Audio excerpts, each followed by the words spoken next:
What's going on, guys? Welcome to another post-game live here on Dime Dropper for the 2025-26 NBA season. Before we get started, you already know the drill. Make sure you subscribe and hit the notification bell for all things LA sports and your home for professional basketball in Los Angeles, home of the World Series back-to-back champion Los Angeles Dodgers, and of course, the Rams, who are looking like real contenders right now. How about that? Sunday Night Football whooping the Bucks. The defense is looking better than expected. Matt Stafford is looking MVP caliber right now at that age. And we got Puka and Devontae Adams. We got Kyron Williams, Blake Corum. Guys like Landman, Byron Young having great seasons. Jared Verse goes without saying. Shout out to the Rams, man. We look like real contenders. By the way, if you want to become a member of the channel, you are entitled to special benefits, including a giveaway at 25 and 50 members for both sets of fans, one for the Laker fans, one for the Clipper fans, and of course, every single Wednesday. This week will be at 3 p.m. Pacific, a members-only live where you can jump on stage and interact with me, ask me any question you want, even if you don't jump on stage, and we can talk about any topic related to basketball or even life if you want. And we can talk about teams across the league, not just LA teams.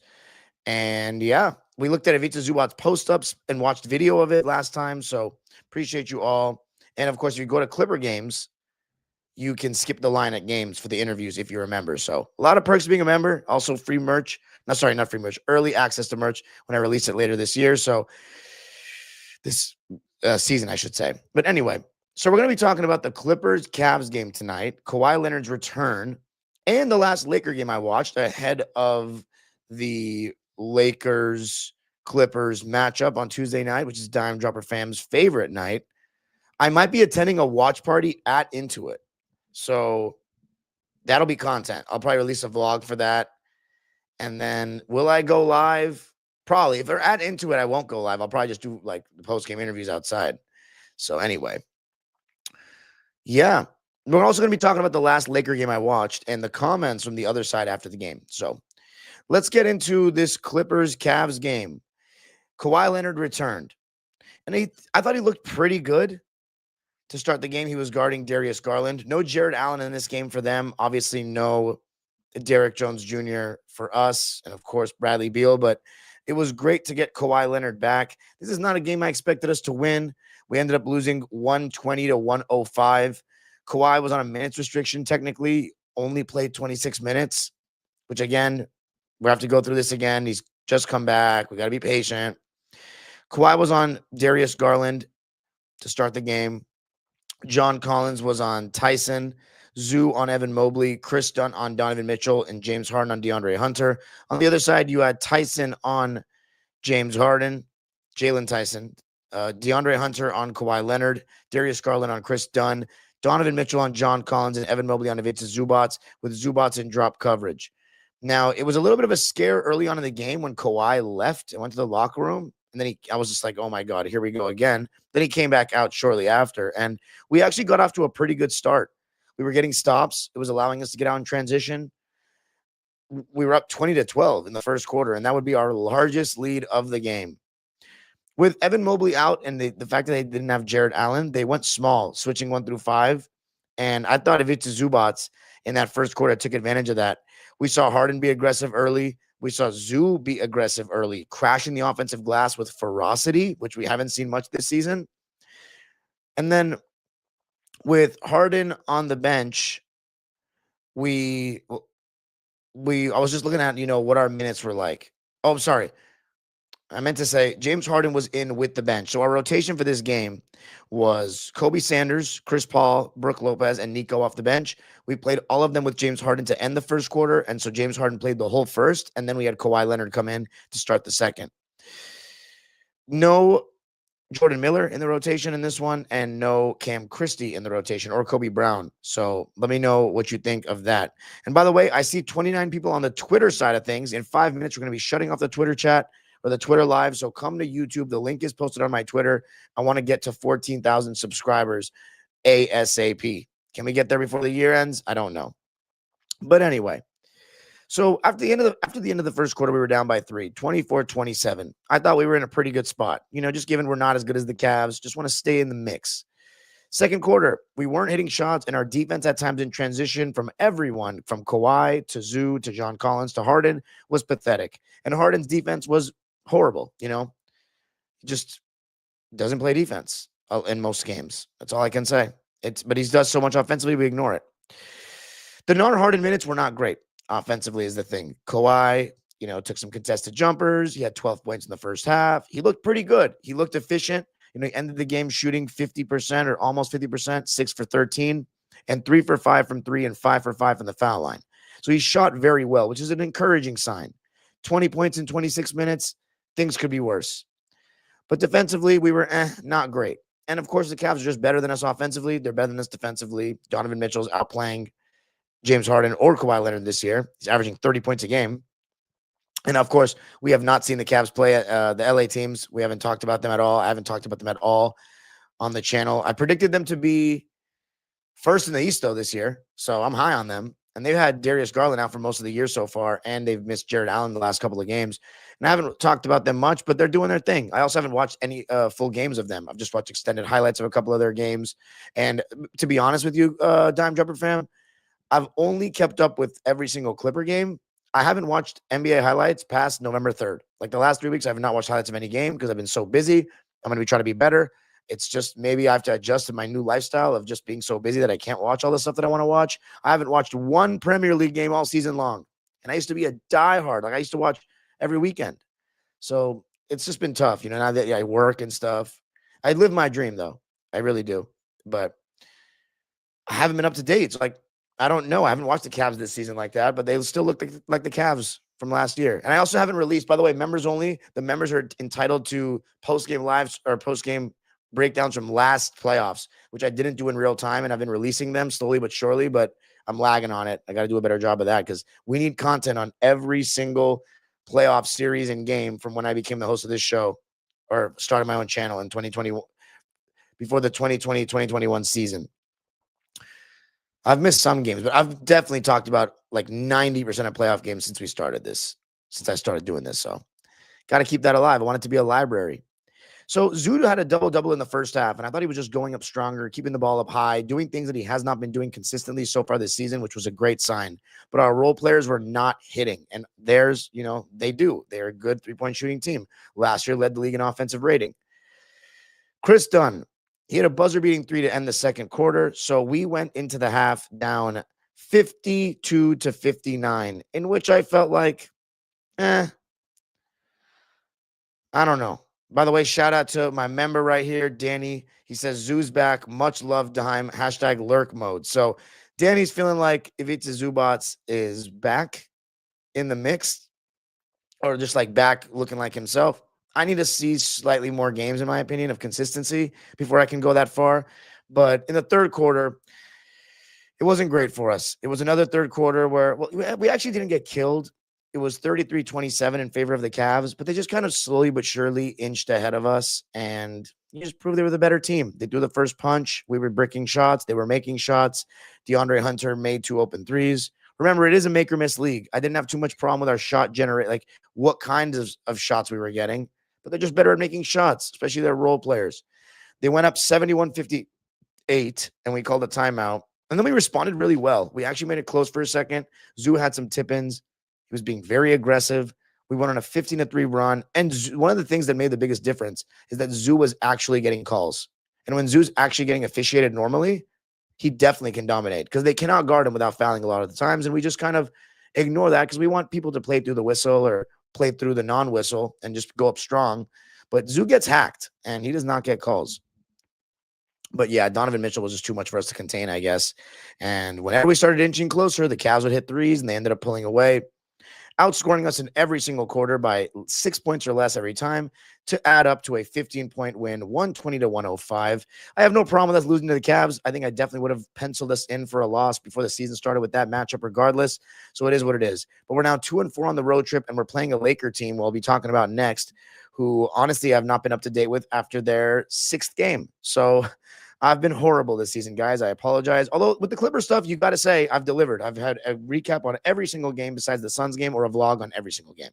And I do Locked On Clippers where I've talked about every game there too. So we're with the Clippers, we're all over it. All right. Let's read the lines for this one. And by the way, we're going to bring the Twitter portion of this video to an end. So jump onto the YouTube side and support your boy on YouTube where he makes bread, way more bread. So anyway, only 23 people in the live tonight. Of course, it is a little bit late, but also this game happened yesterday, so it's normal. But anyway, got to do as much as I can. All right, let's talk about the lines for the Cavs.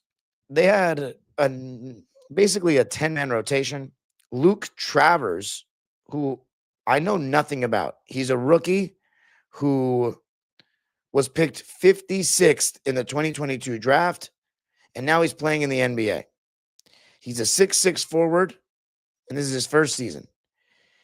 He had 3 points on 1 for 3 shooting, and all his shots were threes to go along with 2 boards, an assist, and 2 steals. Larry Nance Jr. played 13 minutes. He had 3 points and a board and no turnovers on 1 for 3 shooting and 1 for 2 from downtown. Tyrese Proctor, who I also don't know much about. He was the 49th pick in this year's draft out of Duke, 6'4" guard, played 17 minutes and actually made a very solid impact. 11 points, 3 rebounds, 3 dimes, and 0 turnovers off the bench on 3 for 7 shooting, 2 for 5 from downtown, and 3 for 4 from the foul line. Then Naquan Tomlin, who I also know absolutely nothing about. He is in his first season from Memphis, and it seems like he was not drafted.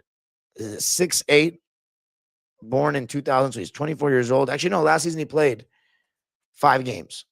So Naquan Tomlin, he actually played 22 minutes in this game, had 8 points, 2 rebounds, 1 assist, 1 steal, 2 blocks, and a turnover on 3 for 5 shooting, 1 for 3 from deep, and 1 for 2 from the foul line. So pretty solid impact there. He was a plus 12, which was the highest of any Cavs bench player. And then Dean Wade. Remember, they lost Ty Jerome to the Grizzlies, who hasn't even played for them yet. So that's been tough.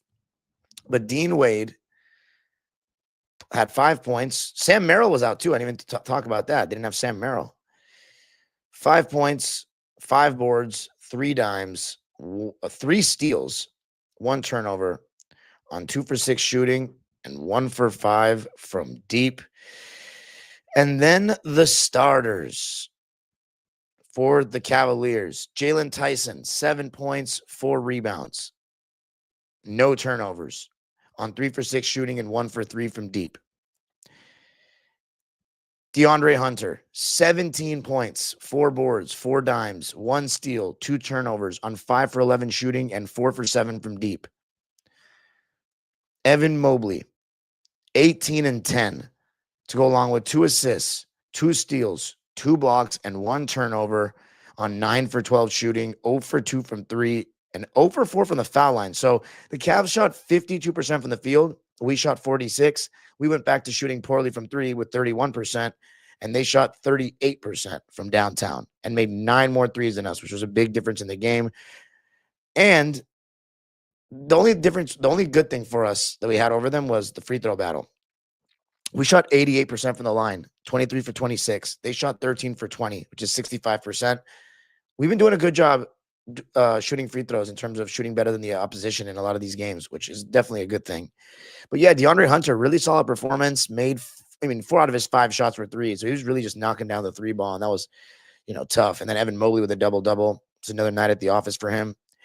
Darius Garland, he had just 8 points to go along with 1 board, 8 assists, and 4 turnovers on 3 for 10 shooting, 0 for 4 from deep, and 2 for 2 from the foul line. So the fact that they beat us by 15 and Darius Garland didn't play well, yikes. And then Donovan Mitchell leading the way, 37 points to lead all scorers, 8 boards, 6 dimes, 1 steal, and 2 turnovers on 14 for 22 shooting and 5 for 9 from deep. The dude is a beast. He's in his prime. He's in year number 9, and he's great. That's all I can say about him. And then for us, we went with 9 deep. Brook Lopez. He played 11 minutes. He had a donut, 1 rebound, and he was 0 for 2 from the field and 0 for 1 from deep. He was a minus 24 in 11 minutes. I don't know what to say, but here's what I will say. Brook Lopez is going to be good against bad teams. I don't trust him against any good teams. He's not doing a great job protecting the rim. He looks extremely slow. He's not really, when he gets a switch on a smaller guy, he has a smaller guy switched onto him. He doesn't do a good enough job of fighting for deeper post position. And it ends up taking like turnarounds from like 15 feet. Those aren't necessarily great shots, in my opinion. He's just old. So I do think he's still better than Mo Bamba and Drew Eubanks. But, I mean, a minus 24 in 11 minutes is crazy. But in terms of the plus minus, he actually had a pretty good, game against Charlotte in terms of that statistic.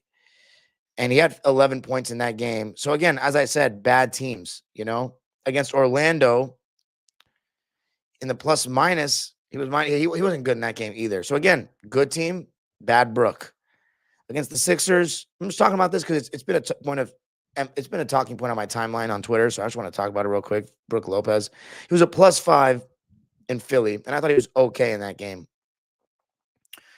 And yeah, what should we keep going down the line? Boston, he was a +11 in that game. So lately, he's actually been up, because the reason why I'm using plus minus, not that he's been great with the eye test, but I think people have been a little too harsh on him, and they've been using net rating largely for their criticism for him. So that all goes into it. So I just wanted to give some context. So in my opinion, that's the deal with Brook Lopez. He's going to be good against bad teams, but against the good teams, I expect nothing. So maybe we were definitely a little too high on him before the season, and that's been a part of why we haven't been as good as we expected.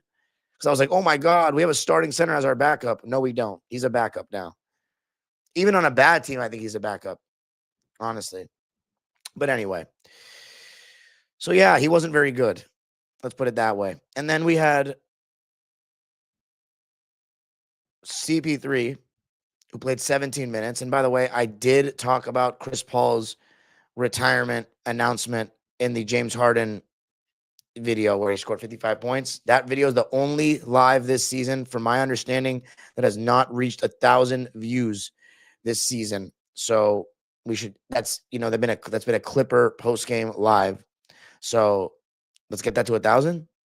But anyway, Chris Paul, he had 2 points, 1 board, 5 dimes, and 2 turnovers, and only shot 1 time and made it. And I'll say this, he's looking better. He's looking like he belongs in the rotation, which is nice. But we missed Bogey in this game. We missed his shot creation, which we definitely needed. But yeah, CP3 is not great either. He's also disappointing. But he's at the last couple of games, he's changed my tone from very disappointing to just disappointing. So he's getting back into the swing of things. And then Nico played 25 minutes, had 6 points, 3 rebounds, 1 assist, and a turnover, and was 2 for 5 from the field. And of course, all his shots were 3. So that's a good thing. Is Nico, he's been shooting the 3 ball better.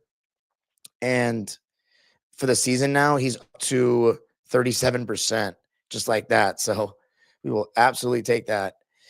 And then the highest playing starter, bench player, which was Kobe Sanders, had 5 points, 1 rebound, 1 assist, and a turnover to go along with a steal on 2 for 4 shooting, 1 for 2 from 3. Don't have much to say about him. He was pretty quiet. And then our starting lineup.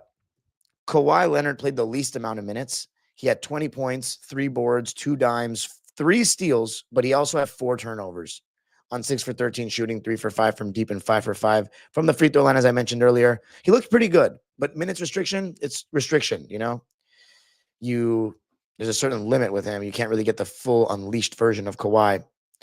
Then you have Chris Dunn, who had 9 points, 4 boards, 2 dimes, a steal, and a turnover on 3 for 5 shooting, 1 for 1 from deep, and 2 for 2 from the foul line.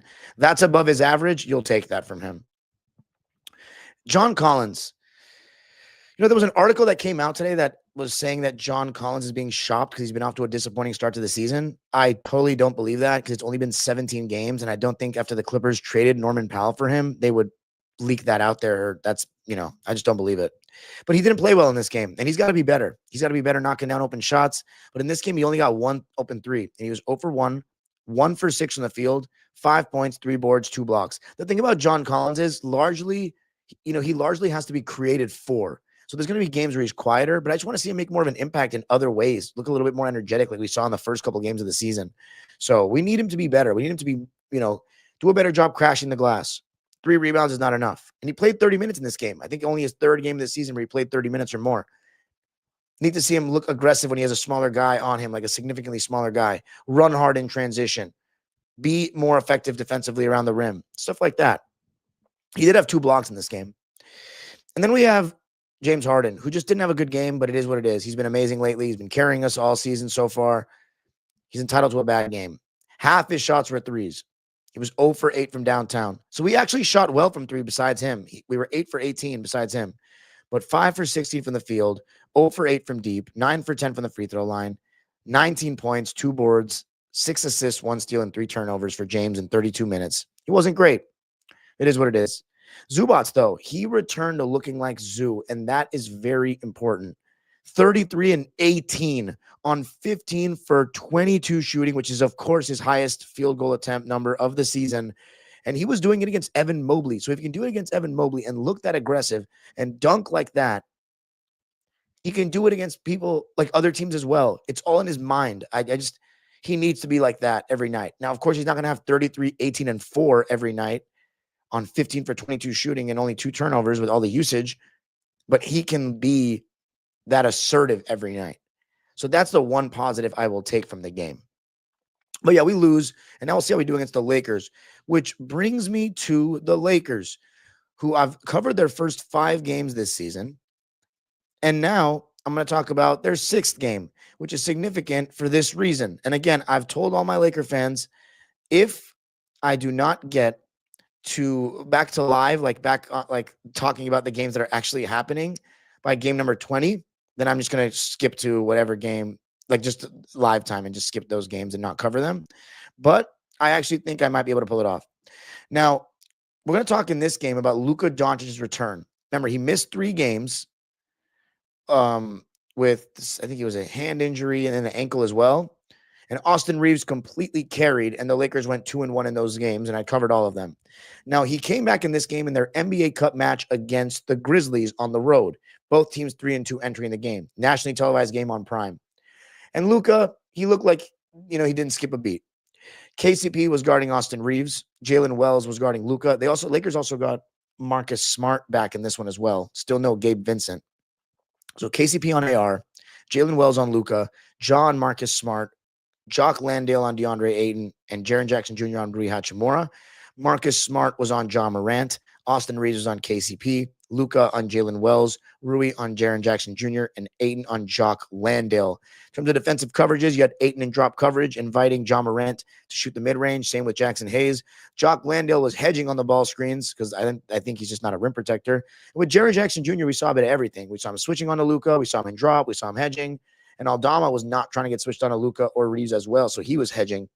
And the Lakers were actually willing to switch Luka on to Jaren. And Jaren Jackson Jr. started the game well with 2 contested threes, but Luka was looking good early, man. It's funny because we saw Austin Reeves, run the show with Ayton in the pick and roll, in those 3 games. And then now all of a sudden it becomes Luka's team again, where he has all the usage and he is doing the one, dribbling for the entire clock, and every time down it's a possession that comes from him, generating it. So I thought he was good. He was hitting some step back threes, and after the first quarter, the Lakers were up 31-27, and in which case I was just like, they just got to stay the course. In the second quarter, I thought Jackson Hayes had a very solid stint, protecting the rim, making some good reads out of the short roll, just giving them some energy. And speaking of energy, Marcus Smart, about the defensive things that he brings, but he was making some really good passes. And outside of Luka and Austin Reeves, he's definitely the next best passer on the team. Had a nice lob pass to DeAndre Ayton early in the game. And you just remember that he has been a point guard for most of his life. So some really good stuff from Marcus Smart, contesting shots as well, rebounding the ball. And when the Lakers went up 44-36, the Grizz called timeout after a couple of buckets from DeAndre Ayton down low. But then they responded, the Grizzlies did, with a 29-6 run and started getting hot from 3. It was Santi Aldama who got the party started. Then Vince Williams had 7 points. A jump hook, a 3-ball where Luka was putting the pick and roll and did not do anything to get over the screen. And the Grizz just started hitting open threes. And Ayton also in this stretch just wasn't great. He was missing some tough shots, like contested jumpers, contested jump hooks, had a turnover, lost Jock Landale, flash into the middle. So a rough little stretch for Ayton. And the Lakers defense just looked more like in that second quarter of what I said it would be the first two games. And when you get Luka back in the mix instead of a guy like Vando, the defense drops off. You know what I mean? That's just the simple facts.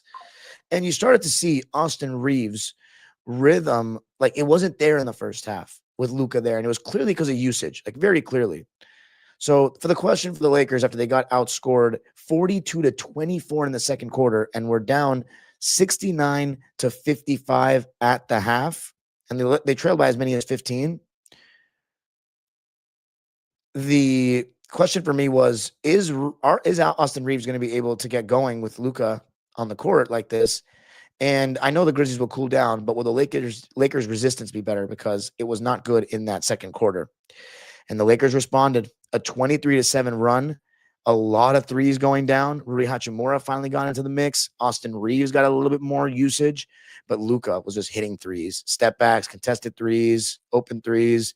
And the Lakers outscored the Grizzlies 34-22 in the third, clamped down a little bit defensively. But here's my thing with the Grizzlies. They lost Desmond Bane. They don't have very good shooting. Jock Landale's not a starting center. And I like that Cedric Coward kid. He's aggressive and he's athletic and does a good job getting to the rim, and he's a good shot maker. But John Morant has not improved since 2023. Like, I really don't think he's improved. His shot is broke. He still settles for threes, and the Lakers will live with all of them. His mid-range is not good.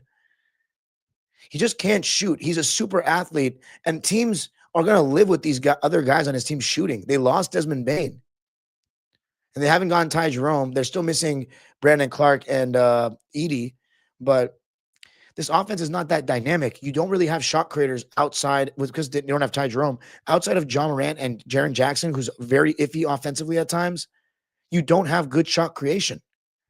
Whereas the Lakers have Luka and Austin Reeves. Even Marcus Smart would be helpful right now for the Grizzlies. But yeah, you're right where you want to be for the Lakers going into the fourth quarter, down by 2 points.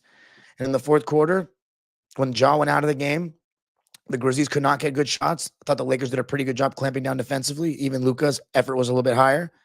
And at the end of the day, the Lakers have the best player. Honestly, the way things are going so far this season, the first 7 games or 6 games, the best 2 players. The Grizzlies lose 112-117. 112-117 to the Lakers, who have now won 4 out of their last 5 at this point after their opening night loss to the Warriors, and are 3-0 on the road through 6 games. The Grizzlies went 10 deep. They shot 44% from the field, in which the Lakers shot 51%. They shot 31% from deep. And remember, in the Thunder series and the breakdowns that I did those first 2 games, they were not shooting well from 3 at all. Although I think the second game they might have shot better. They might have shot better in the second game, but to no avail. Let me just double check that because I just want to be accurate. Grizzlies, OKC, game 2. What did the Grizzlies shoot from 3? Because the first game was putrid, 32%. So they weren't good from 3 then either. 31% from them in this game. Lakers, 34%. Then the free throw disparity. When you are playing against Luka and AR, you're probably not going to win the free throw battle. 16 for 19 for the Grizz. They ended up shooting a better percentage from the line at 84%. Lakers, 26 for 33. So 14 more free throw attempts and 79% from the field. So the Lakers shot better from the field and from 3 and shot 14 more free throws. As far as the Grizzlies, John Conchar played 13 minutes, had 6 points, and was 2 for 2 from deep to go along with a rebound and 2 assists and no turnovers. Maybe he should have played more if he's 2 for 2 from 3. Vince Williams Jr. still can't shoot.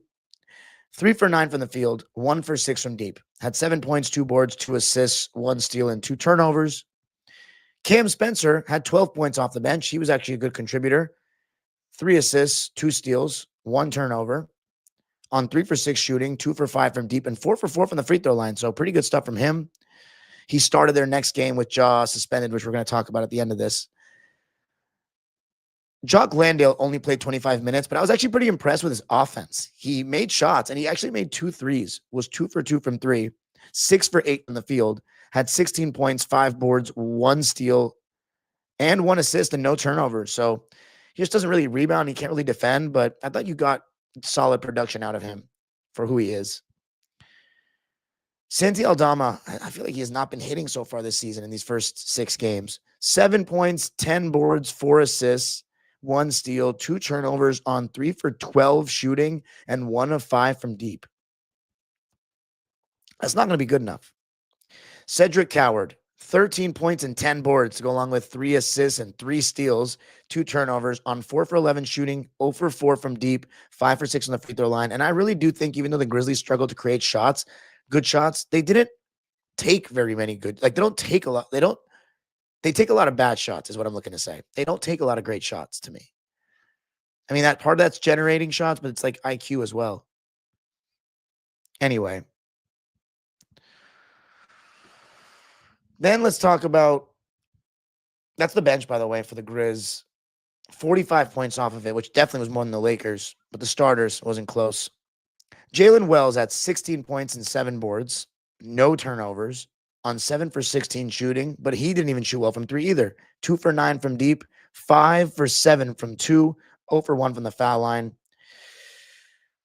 KCP, 12 points, 2 boards, 5 assists, 1 turnover on 4 for 7 shooting and 2 for 4 from deep and 2 for 2 from the foul line. So pretty solid stuff from KCP. He had the highest plus minus of any Grizzly with +5. Jaren Jackson Jr., 15 points, 4 rebounds, 1 assist, 2 turnovers. He had like 10 points in the first quarter. And like after that was like nothing. I just don't think he has it offensively, man. Like, what's his offensive game? Oh, he's a pick and pop big that can also post up, but he doesn't do any of them consistently well, in my opinion.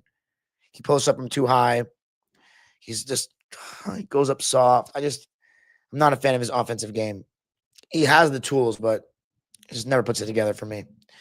Before we get into Ja, I'm going to talk about the Lakers. They went 9 deep. Jared Vanderbilt played 14 minutes, which was not as much as these last couple of games. Because in the first couple of games, I mean, he played 20 minutes against the Wolves, 27 against the Kings, 28 against the Blazers, 26 against the Wolves on the road, and then 14 in this one. So less minutes, but, it's because of offense. 2 points for him to go along with 4 boards and an assist and a block. No turnovers on 1 for 2 shooting and 0 for 1 from 3. I don't have much to say about him, but he always will help your defense and hurt your offense. Dalton Connect actually made a 3 in this game. He had 5 points, 2 boards, 1 assist, 1 steal, and no turnovers on 2 for 5 shooting and 1 for 3 from deep. Jake LaRavia, 2 really solid performances in a row in terms of knocking down shots. 13 points, 5 rebounds, 2 assists, and 3 steals, go along with a turnover on 5 for 8 shooting and 1 for 3 from downtown. You'll take it from LaRavia. 2 straight games, this one against his former ball club. And then Jackson Hayes. With Ayton, I don't know why Ayton left the game for a second. Let me see if I can get a 4-1-1 on that, but he showed up on the bench again. I don't know. I think he's fine, though. But Hayes did a pretty good job stepping in for him. He was a plus 15, which was tied for the highest of anyone in the game, tied with Austin Reeves. 23 minutes played for Hayes. 2 points, 7 boards, 5 assists and a block and no turnovers. 5 assists. You don't see that from Jackson Hayes. And that was because a lot of times Landale was hedging those screens, puts Hayes in the short roll. He was making good plays. I think Jackson Hayes is a decent enough backup center. I really do. To win a championship, maybe not, but like to be a good team, I think he can be. So you don't really have a great bench scorer there with the Lakers. So like when LeBron comes back and you push one of Rui or Marcus Smart to the bench, that will make it more clear. Then the starters for the Lakers, DeAndre Ayton played 17 minutes. I think he had like a little injury or something. 9 points and no rebound. That's insane.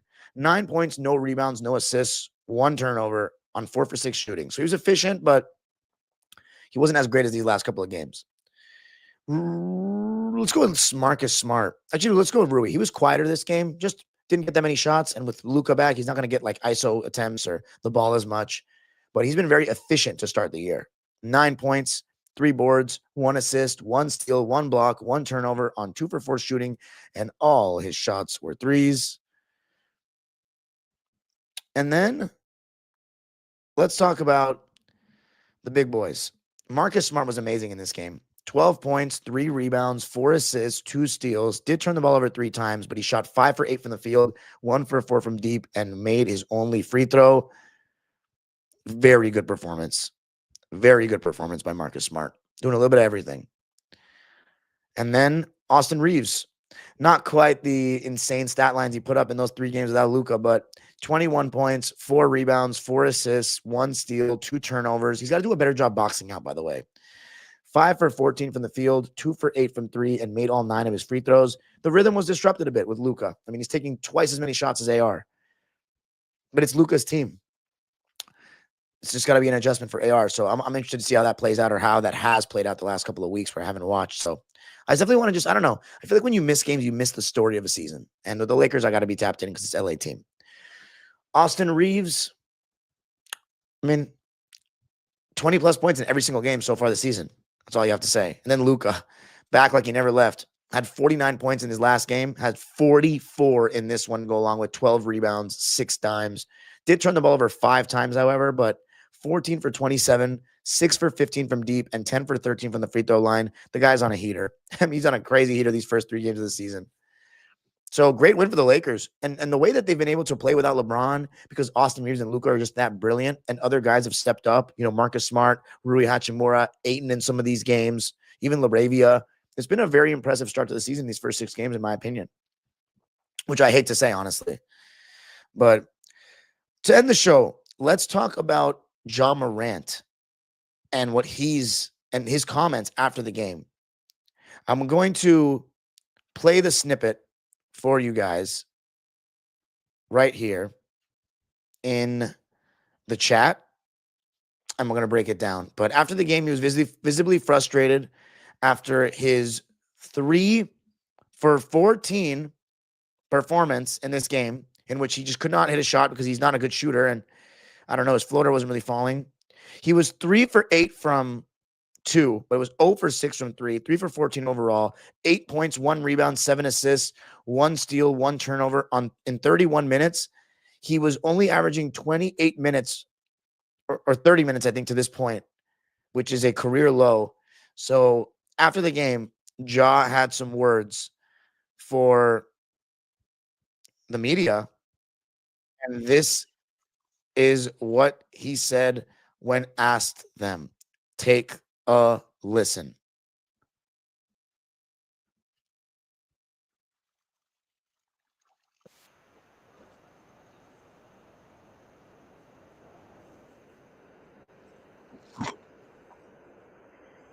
You asked them.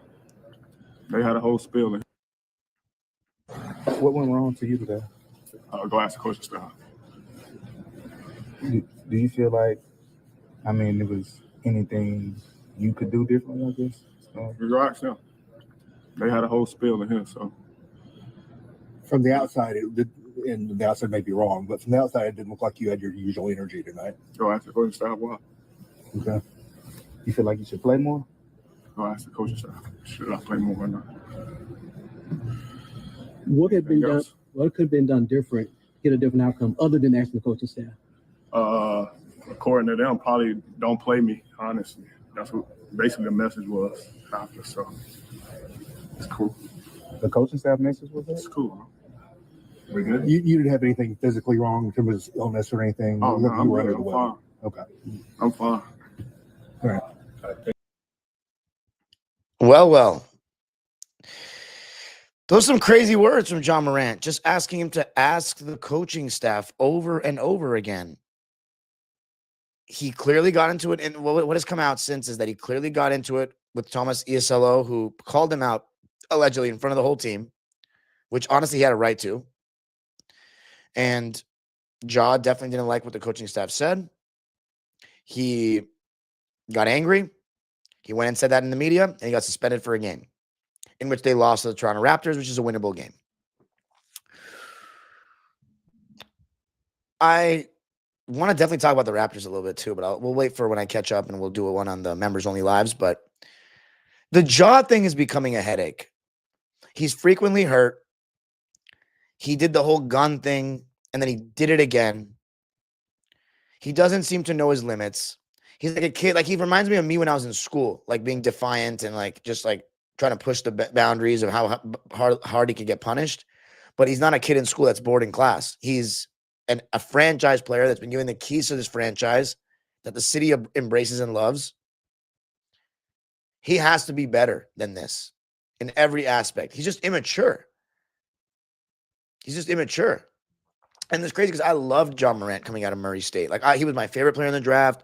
I thought he was awesome year one. The way he got that team in the play-in. He got that team in the playoffs in year two, beat the Warriors in a play-in game in Chase Center. Of course, the fans weren't there like that, but still got a second seed in 2022, won a series as the best player in year three, made a game-winning shot against the Minnesota Timberwolves, and had a 50-point game against the Warriors.